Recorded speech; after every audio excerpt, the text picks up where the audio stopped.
Today we are going to discuss the liver, pancreas, spleen and body cavities first. Later we will discuss the respiratory system in another video. So first let us start with liver. So liver is an endodermal bud. So we know our endoderm only forms our whole GIT. So even liver is an endodermal bud. So because it is coming from the foregut, its bud is also endodermal in origin. And from the ventral aspect of the gut, especially at the junction between the foregut and midgut. So this is the foregut and midgut. We know between the foregut and midgut only our duodenum. Our duodenum is having components from foregut and midgut. So between these 2 points, exactly in the center, you can see there a hepatic bud rises, which is of endodermal in origin, and this bud grow mainly in the ventral mesogastrium and pass by it into the septum transversum. So here you can observe it mainly grows in the ventral mesogastrium and enters into the septum transversum. That too, especially the caudal part, but not a cranial part. This is septum transversus is divided into like this in middle. This is the caudal part. This first one is the cranial part. So this hepatic bud moves into the caudal part of the septum transversum, and next it divides into the cranial pars septum transversum, and later divides into cranial pars hepatica and caudal pars cystica. So here you can see cranial pars hepatica and caudal cystica. This cystica, in the name you can understand, it forms the gallbladder, and this hepatica mainly forms the lobes of the liver. So pars hepatica divide into right and left parts to form the lobes of the liver, and the pars hepatica right and left divisions enlarge and extend up to the septum transversum also, and the cells from them are broken down. So it breaks down the cells of the septum transversum into interlacing columns that are nothing but forming the hepatic trabeculae, and the umbilical and vitelline veins which lie in the septum transversum are also broken down, because we can understand as it is going there and breaking all the substances and forming trabecula, so even the umbilical and vitelline veins also broken down there into sinusoids of the liver. So this is how the sinusoids are formed in the liver. So the sinusoids are also formed from the mesenchyme of the septum transversum. This is important. Next, endodermal cells mainly give rise to parenchyma and also bile capillaries. So there are some endodermal cells which give rise to parenchyma and also bile capillaries. Now we have understood about endoderm. So this is how the liver is formed from this pars hepatica mainly. Pars cystica gives rise to gallbladder, and this is the bile duct. That is the bud. The bud is now elongated to form a lower bile duct structure. So the mesoderm cells, what they have the role in this is the mesodermal cells of septum transversum are mainly mainly forming the capsule and also fibrous tissue of the liver. And remember that the fetal liver is the most important site of the blood formation. Fetal liver is the most important site of blood formation, that is also known as hemopoiesis, that everyone knows. So the large aggregation of blood forming cells are present in between the hepatic cells and also blood vessels. So the bile formation begin in the 3rd month in a fetus liver. So this bile is mainly responsible for the black color of the first stool. The first stool passed by the fetus is called as meconium. Meconium is passed by the newborn, that is the first stool. So the first stool is black color mainly because of bile, which is produced by the fetal liver from the beginning of the 3rd month. That is important. Now let us move on to the gallbladder and biliary passage. So gallbladder is very simple structure that we know, the pars cystica, right? So this pars cystica is only forming the gallbladder, and also it forms a cystic duct. So this is called as gallbladder, and this duct-like structure which is entering, this is called as cystic duct, as same like a liver, because liver this is called as bile duct and this is the liver, right? So here this is the gallbladder and this is the duct, that is a mainly our cystic duct. So the hepatic bud which is proximal to it forms the bile duct and first open on the ventral aspect of the developing duodenum. So it opens into the duodenum, because we know this is the duodenum, so it opens into the duodenum. Duodenum especially with the ventral pancreatic bud. The next one is pancreas. So this is all about just simple points about gallbladder, because we already discussed. Now let us see about pancreas. Pancreas also a very simple process. So it is mainly formed from the 2 endodermal buds. As a name you can easily understand from this diagram. 2 endodermal buds. So first one is a ventral pancreatic bud, and this is the dorsal pancreatic bud. So these are also endodermal buds because they are forming from the foregut, that is our GIT, as GIT is of endodermal origin. So these buds are also, of course, they are endodermal buds. So these are divided into dorsal and ventral. In the name only you can understand this is dorsal because it is back of the gut. This is ventral because this is front of the gut. You can observe this ventral bud is in close proximity with our hepatic bud, especially our hepatic duct. Very good. So this endodermal buds are divided into dorsal part, which is from the dorsal part of the gut, and ventral part with the hepatic bud, associated with the hepatic bud in the inferior angle between the duodenum, right? It is in the inferior angle.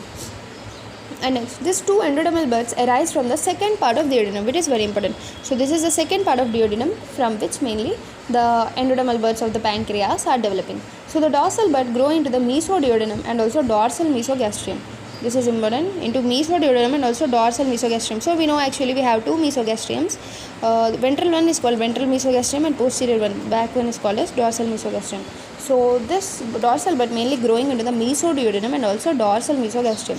So when the duodenal loop comes towards the right, actually we know rotation takes place. So whenever the duodenal loops comes to right side, this ventral bud comes to right and also dorsal bud to the left. Remember, ventral bud moves to the right side and the dorsal bud moves to the left side because of rotation of duodenum. So by differential growth, what happens is this ventral buds also comes along with the bile duct and shift to the left side. So now this ventral bud is also coming towards this side and both buds are lying together here. So this is nothing but now this bud also comes here like this. So in this diagram we can get a clear idea. As I said, this dorsal bud grows into mesoduodenum and also dorsal mesentery. You can see this is a dorsal mesentery. So in front you can see this is a cystic bud, gallbladder, this is a ventral pancreatic and this is a ventral mesentery. So only this one is enough till now, that we know it. So this is a septum transversum, this is a hepatic bud, right? This is a cystic duct and these are the pancreatic buds.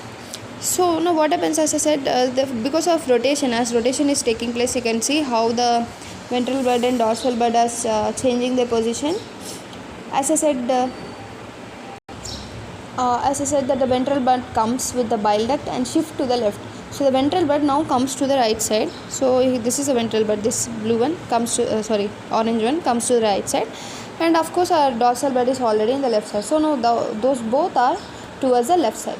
So by differential growth, the ventral bud comes along with the bile duct to shift to the left, and two buds fuse to form the pancreatic tissue. So this pancreatic tissue is mainly developed from the ventral bud and also dorsal bud. So the lower part of the head and unisate process are produced. You can see this is the lower part of the head and also unisate process is mainly produced from our ventral bud, and the dorsal bud gives to most of the part of our pancreas, that is upper part of the head, body, tail. So all these structures are found from the dorsal bud. So ventral bud only forms a unisate process and lower part of the head of the pancreas. So the ducts, there are also ducts in the dorsal and ventral bud, right? So they anastomose with each other. Actually it is not showing here. This comes and joins this like this. So they anastomose with each other. So this anastomosis between the ducts and also duodenum remain narrow and form an accessory pancreatic duct. Here in this picture we can easily understand the duct formation. So first we know the dorsal bud, this is a dorsal duct, this is the duct of the ventral bud. So now this is the anastomosis taking place, but what they are saying is that remaining part forms the accessory pancreatic duct, but the main pancreatic duct is like a continuation, that is the anastomosis part continue to form the main pancreatic, but the remaining part forms the accessory pancreatic duct, that we need to understand. So this accessory duct forms the minor duodenal papilla and this forms a major duodenal papillae. So now we'll understand about this main pancreatic duct. It is formed in the distal part by the duct of the dorsal bud and in its proximal part by the duct of the ventral bud. So it opens into the duodenum mainly at the major duodenal papilla. Along with the bile duct, that is important. So this major duodenal papilla also drains along with the bile duct. And the secretory elements of the pancreas are mainly formed by the proliferation of primitive ducts, and also islets of Langerhans are formed from the primitive duct system. So this duct system, some of the cells, they move on to the side and form the islets of Langerhans in our pancreas. Now let us move on to the spleen. So spleen is very simple process. It is developed as a collection of mesenchymal cells in the dorsal mesogastrium. So this is the dorsal mesogastrium. You can see some collection of cells which is forming our spleen. So spleen is in between the kidney and the stomach in the dorsal mesogastrium in a developing embryo. So some of the mesenchymal cells are developed from the coelomic epithelium, which is mainly lining the mesogastrium. So they are developed from the coelomic epithelial cells, and the mesenchymal cells are divided into lymphoblasts and blood forming cells. So these mesenchymal cells proliferate and they form a mass which project to the left, and it is covered by the peritoneum. So now this is formed from a mesenchymal cell, so it is moving towards the left side and forming a mass like structure and is also covered by the peritoneum. If you see, this blue lining is a peritoneum, so it is covered by the peritoneum. So the dorsal mesogastrium, mainly from the stomach to the spleen, forms a gastrosplenic ligament. So you can say this is gastrosplenic ligament, mainly formed from a mesenchymal cells which is projecting from the stomach to the spleen, because it's stomach to the spleen, so hence the name. Gastro means stomach, splenic means spleen, so gastrosplenic ligament. And from spleen to the posterior abdominal wall we have the lineorenal ligament, that is from spleen to the kidney, that especially left kidney, this is called as lineorenal ligament, and which is lying on the left side. Now we can observe that the spleen is lying towards the left side, to the posterior left side, and take part in forming the left boundary of lesser sac of peritoneum. So this forms the left boundary of lesser sac of peritoneum. So that's it about spleen. Now let us understand the anomalies. Before seeing anomalies, we will also cover this diagram. So you can see this is the gastrosplenic ligament between stomach and spleen, and this is the lesser omentum between the stomach and the ventral mesogastrium, that is important. And this is the lineorenal ligament which is between the spleen and the left kidney, that is lineorenal, hence the name lineorenal. Renal means kidney, lino means spleen here. And this is, you can see, the dorsal mesogastrium fuses with the peritoneum, lining the posterior abdominal wall, whole kidney, spleen, stomach and liver. So these are all the structures related to this. Now we'll see our anomalies. So first we'll start with our anomalies of liver. Actually anomalies of liver are very rare, but here we have some examples. So A, you can see it is a rudimentary left lobe. Sometimes the left lobe is completely rudimentary, and there is anomalous lobulation. So you can see, actually we should see some lobes, but here it is anomalous lobulation, and this is called as Riddle's lobe. That is some, you can see some lines like structures. This is called as Riddle's lobe. And even you can see the absence of quadrate lobe association with the absence of gallbladder. So I saw here the gallbladder is absent, so the structure is only completely improper, you can see. And E is the accessory liver in the falciform ligament. So this is a falciform ligament, but here again one more kind of liver like structure is formed. You can see this is the accessory liver formed in the falciform ligament. So these are the anomalies related with the liver. Next we'll move on to the anomalies of gallbladder. So in gallbladder, according to shape also there may be some anomalies. Like in shape it is fundus folded on itself to form a capsule structure. This is called as Phrygian cap. So here you can see D1, this is a Phrygian cap. So what happens is here actually the fundus only folds on itself, so there is a folding taking place on itself and forming a cap like structure. This is called as Phrygian cap. And next one is a wall of the infundibulum project downwards as a pouch. This is called as Hartmann's pouch. So this is a Hartmann pouch. What they are saying is the wall of infundibulum project downward as a pouch, then that is Hartmann pouch, and it is adherent to the cystic duct. So we know cystic duct here in the gallbladder, so it is adherent to it, and also to the bile duct sometimes. And these are the anomalies in shape. Now let us move on to anomalies in position, that they may lie transversely on the under surface of right lobe of liver and also lie under the left lobe of the liver. So sometimes they may lie under the liver in the position. And the gallbladder is lined by the peritoneum by on all sides or attached to the liver by a fold of peritoneum, or completely free floating or embedded in the liver substance. So this anomalies we can see here. Floating gallbladder, this is the floating gallbladder, it is not attached with anywhere. And once we'll check out this diagram so that we can complete anomalies. So first one you can see from A to C, that is all the structures are degrees of subdivision, that is various kind of here you can see only one, but here like two lobes here completely separated. And D already we see Phrygian cap, this is Hartmann pouch. And F, this is a sessile gallbladder, because here the cystic duct is not present and it is directly attached to the bile duct. This is called as sessile gallbladder. And G, here the left sided gallbladder, transverse gallbladder. So this is a left sided gallbladder, that is the G1. And also it is in this number 1 is a transverse gallbladder, and number 2 is the number 2 H. H is a gallbladder embedded in the liver tissue, and the floating gallbladder in which the organ is covered all round by the peritoneum. So other anomalies are like duplication. Lumen may be partially or completely subdivided by the septum, or may not extend into cystic duct, as we all seen in its structures. And gallbladder is partially or completely duplicated, as same we have seen. And others are like they directly open into the bile duct, that is a sessile gallbladder. Or gallbladder may be also sometimes absent, and also the diverticula may arise from any part of the organ. Sometimes even the diverticula arise. So these are all about anomalies of gallbladder. So now we will check out the anomalies of extrahepatic duct system. That is, they may be in the abnormal length. You can see here this is a normal, but sometimes there may be some long hepatic ducts or very long or sometimes very short. So there may be in a length abnormalities, and also there may be abnormal mode of termination. That is, a cystic duct may join left side of the common hepatic duct and passing in front or behind it to reach the left side. So all these things may take place. So here you can see these conditions. Cystic duct passes behind the common hepatic duct and join its left side, or cystic duct pass in front of the common hepatic duct and join the left side. So all these conditions may take place. And also sometimes the cystic duct may end in the right hepatic duct also. So you can see this one opening into the right hepatic duct, and also cystic duct may pass downwards anterior to the duodenum before joining the common hepatic duct, as we already seen this one.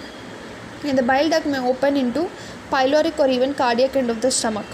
So sometimes into even cardiac part of our stomach they may enter. So these are all this. And also sometimes there may be atresia we know part of the duct or whole duct is absent, and also we have duplication, like part of the duct is duplicated, or accessory ducts from right lobe terminating right hepatic duct, cystic duct, bile duct, even directly into gallbladder. So once we'll check out all these diagrams to get a clear idea. So you can see this is a normal. This is right and left hepatic joint with the liver substance. This is long. These are very long cystic ducts. This is normal. This is always seen. Now we will see here the complete agents is completely absent, or gallbladder and cystic duct is missing. Here the cystic duct is missing. Here the hepatic ducts are missing. You can see the bile duct is missing. Here all you can see the dotted structures are the missing structures. And here we'll see the duplication of parts of extrahepatic biliary structures. So you can see that they are duplicated. They are double in structure. And now let us pancreas. So in pancreas we have mainly our annular pancreas. Annular means the pancreatic tissue is surrounded by duodenum and also obstructed. So annular pancreas means they form the rings around the around the duodenum and obstruct the duodenum. And next the pancreas are having one anomaly like divided pancreas. So you can see this is a divided pancreas. The part of the pancreas are arising from the dorsal and ventral valves remain separate. Actually they need to fuse, but here they are not fusing and they form. So this is called as divided pancreas, means they are still in divided state. So they fail to fuse. And next we have sometimes accessory pancreatic tissue. So you can see accessory pancreatic tissue may be present in stomach, duodenum, jejunum, Meckel's diverticulum, gallbladder, spleen. So some accessory structures may also be present. And next we will come to the inversion of pancreas. So inversion of pancreatic duct is nothing but it's an embryological arrangement persists, and greater part of the pancreas is drained into minor duodenal papilla. So here you can check out this inversion of pancreas. The main pancreatic duct is formed entirely by the duct of the dorsal bud, but the ventral duct is not taking part and opens into the minor duodenal papilla. The duct of the ventral bud remains small. So this is the problem. You can see duct of the ventral bud remains small. Only dorsal bud is playing the major role in this case. This is the problem here. So it opens only into the minor pancreatic papilla. Now we have come to the end of our lecture, that is our body cavities. So we know we have mainly body cavities like pericardial cavity and our pleural cavity, peritoneal cavities, all these cavities. These are mainly derived from the intraembryonic coelom. We know ectoderm, mesoderm, endoderm. Mesoderm is also known as intraembryonic mesoderm, right? And the coelom, the cavity, it is called as intraembryonic coelom. So from that intraembryonic coelom, all the body cavities are formed, like pericardial cavity, pleural cavity, and also peritoneal cavity. So all these cavities are formed from them, and the mesothelium line them, giving a smooth surfaces. So they are lined by the mesothelium, and the intraembryonic coelom is horseshoe shape. This is the intraembryonic coelom. It is, you can see, it is like a horseshoe shape here, and the midline is having a cranial part which is mainly forming the pericardial cavity. So this forms a cranial part. It is a pericardial cavity, and the lateral limbs form the peritoneal cavity. So this limbs like structure, this form the peritoneal cavity. And both the pericardial and peritoneal cavities are lined by the pericardial peritoneal canals. If they both meet, this is called, you can see, this is the pericardio peritoneal canal, and the greater enlargement forms the pleural cavity. So they undergo greater enlargement and later forms the pleural cavity. As the lung buds form here, this pericardio peritoneal canal only later forms a pleural cavity. Now let us see the pleural cavity. So first we'll see this diagram. So this is the pericardio-peritoneal canal. Here we have the pericardial cavity. This is the peritoneal cavity. So first these both are grown. Next, as the lungs grow here, next the peritoneal cavity also, pleural cavity also forms here. So this is how our pleural cavity forms. That is, the lungs from the foregut mainly invaginate the pericardio-peritoneal canal. So you can see the lungs buds are growing and they are invaginating. This is the lung bud, growing lung bud.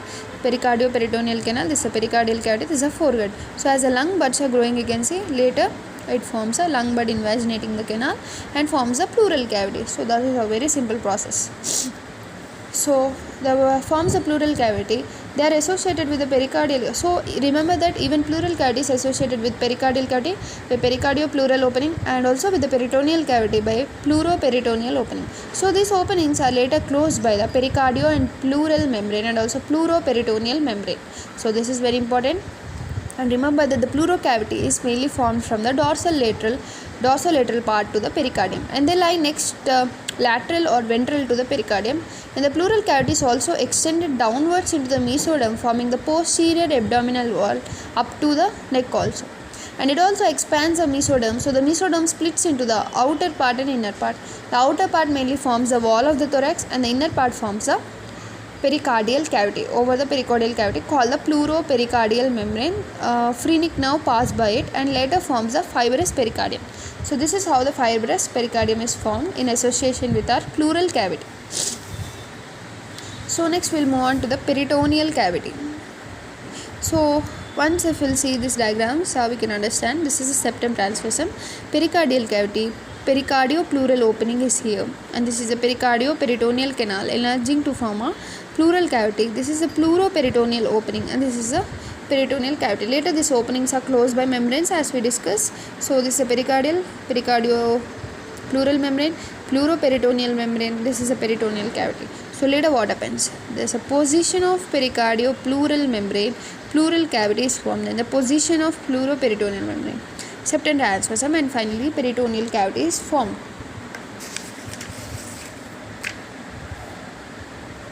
So how the pleural cavity expands to the body wall, here we can check out. So this is a pleural cavity, it is expanding now. Pleural cavity extend backwards and forward in the body wall, and the pleural cavity extending upwards into the body wall also. So this is how our pleural cavity is expanded, and lower we have peritoneal cavity, the pleural cavity extending downward into the body wall. So now we will focus upon this peritoneal cavity. So peritoneal cavity is mainly formed from the two limbs of a horseshoe of the intraembryonic coelom. So later they fuse to form one cavity due to the lateral folding of the embryo, and the 2.5 of the peritoneal cavity remains separated in the cranial part of the abdomen, and the peritoneal cavity is subdivided into pockets which are separated by the folds of peritoneum. That's it. Now let us see one important point, that is development of lesser sac.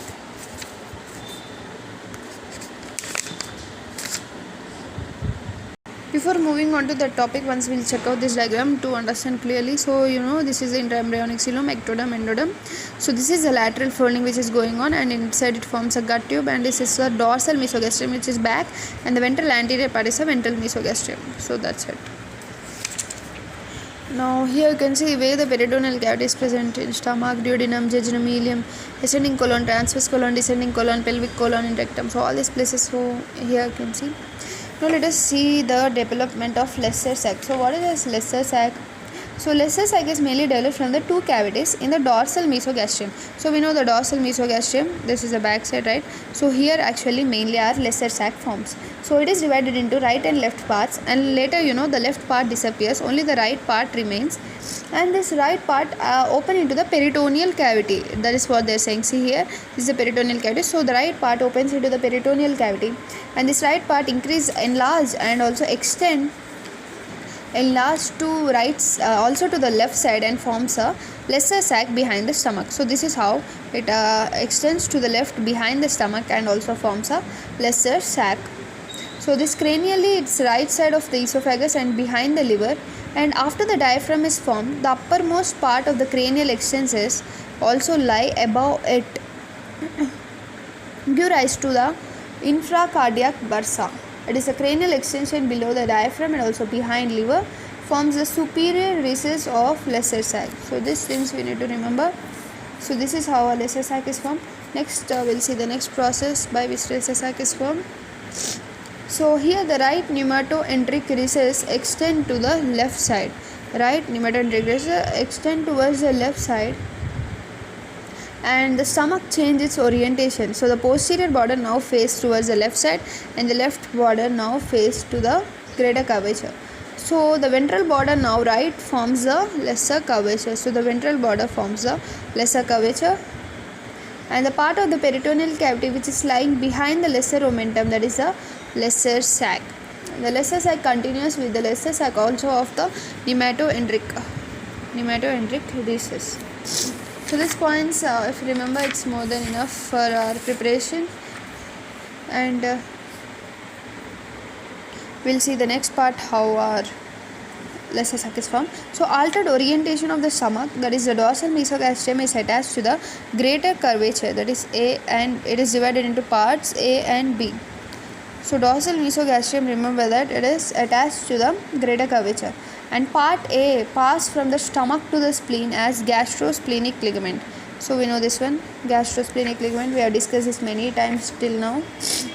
So this gastrosplenic ligament, and also from the spleen to the left kidney as lienorenal ligament, and part B pass from the lower border of stomach to the posterior abdominal wall, from the lower border of stomach to the posterior abdominal wall, forms a greater omentum, that is increase in the enlargement below the level of stomach and becomes folded on itself. The space in this fold forms the lower part of lesser sac. So lesser sac is also formed in the greater omentum, that is in its fold also the greater sac is formed.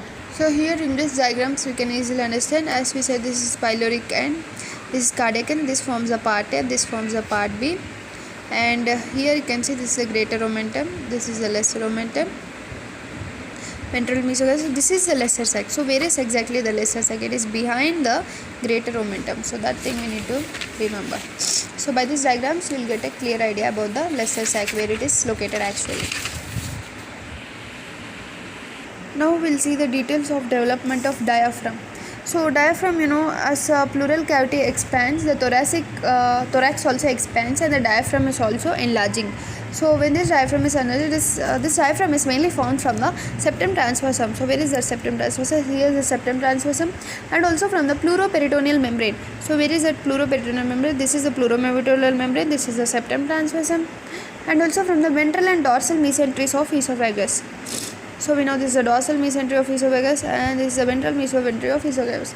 Remember, it is formed from the septum transversum, pleuroperitoneal membrane, ventral and dorsal mesenteries of esophagus, and the mesoderm also of the body wall, including the mesoderm around the dorsal aorta. So even dorsal aorta play an important role in formation. So you can say this is the dorsal aorta. So this all lead to the formation of diaphragm. So according to some, they say that only septum transversum forms only the central tenon, but others also say that almost whole of the costal and the sternal parts of the diaphragm are formed from the septum transversum only.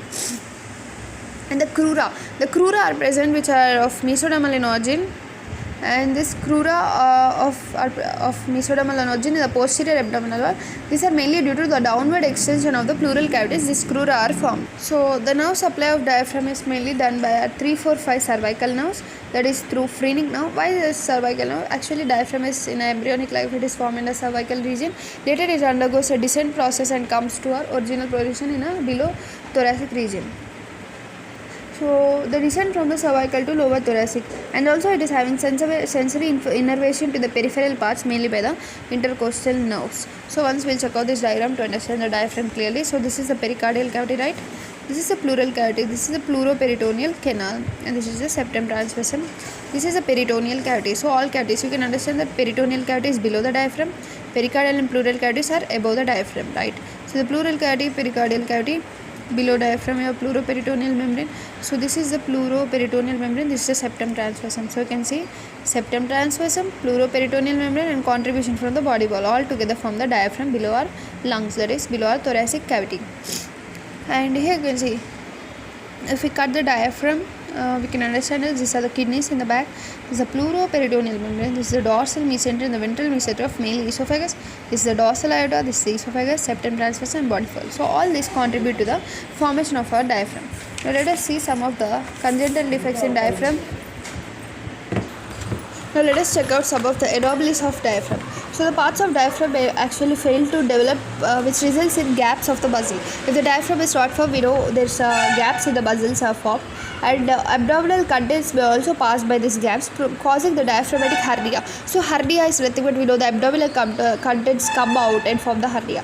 So these hernias may be of posterior lateral, posterior retrosternal, central. So these are what the diagrams they are showing here, posterior retrosternal. So let us understand one by one. First let us see the posterior lateral hernia. So this hernia is because of failure of pleuroperitoneal canal to close. And the posterior hernia is mainly this is a posterior hernia. It is mainly due to failure of development of crura. If the crura doesn't develop, this posterior hernia form. Then retrosternal hernia is mainly due to abnormality gap between the sternal and the costal parts of the muscle. And the central hernia is mainly due to the dome of the diaphragm. One entire half that is left of the diaphragm is completely absent.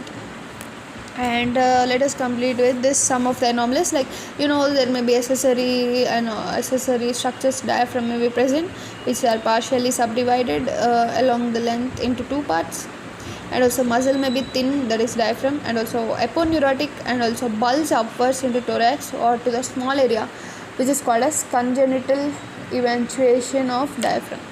So this is all about our lesson. Today we completed pancreas, liver, spleen, body cavities. Respiratory system will deal in a next lesson.